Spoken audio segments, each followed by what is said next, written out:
ating budi pagdating sa pangangalaga sa kalusugan. Kapatid na Rodel Galang. Tinutulungan po tayo dito maging mga tuwiran. Kaya naman hindi natin inuubos yung ating napakaraming panahon sa pangangalaga sa kalusugan. Ano ba't naisasabihin natin yung espiritual na mga bagay?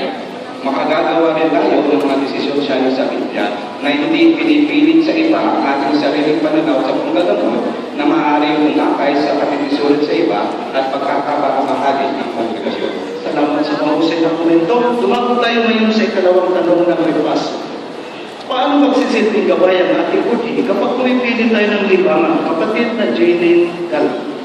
Ang mabuting budi ay mahusay na gabay sa nakapagpapatibay at kapag-ipakinabang ng mga libangan.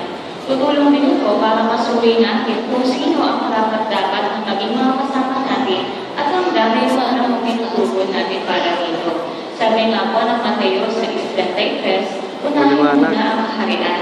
Oo, tutulungan tayo ng ating budhi na magtakda ng mga prioridad na kaayon ng payo ni Jesus sa tekstong ito. Salamat sa mahusay na komento.